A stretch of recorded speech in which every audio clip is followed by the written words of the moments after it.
So Peter, before we got to TGS, you kept telling me about this game that you were really excited to see. I'd never heard anything about it, and we both got to check it out. It's called Zodiac. Yeah. It's a really interesting concept. They kind of gave us a little sneak peek at some gameplay.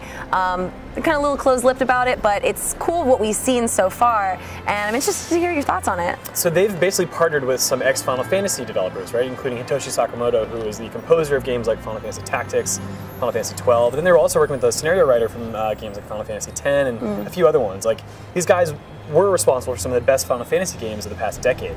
And what they're trying to do is they're working with this studio and a director who was a fan of their games, and they're trying to make it like a 90s RPG. And yes, it's a mobile title first and foremost, but it's also coming to Vita, and it's potential to come to consoles. And it's supposed to be a hybrid of Final Fantasy, Valkyrie Profile, but it's essentially like a melding of these great Japanese RPGs that people are fond of, and you know, maybe we haven't seen something like it.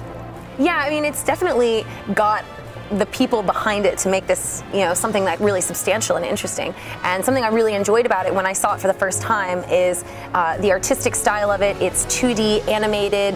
You can tell it's hand-drawn. It's really beautiful, and it kind of reminds me a little bit of Child of Light.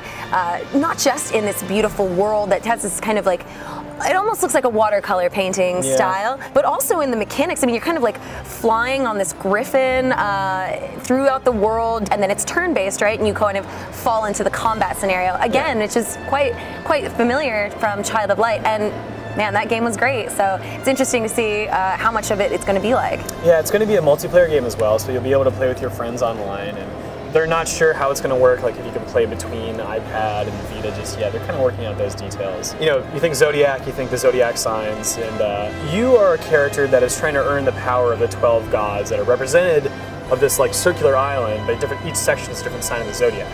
The Zodiac also represents, for each sign, a different class. And you can change classes in battle in real time and kind of cycle through those. Man, it's like, you know, it's like a turn-based Japanese RPG with kind of the Child of Light sort of things you described, and it's a little bit reminiscent of Dragon's Crown in its visual style, like sort of big, like bustly people. Not busty, but you know, it's not sort of approaching that like. I know what you mean. But the game is playable to show floor. It's still pretty early though.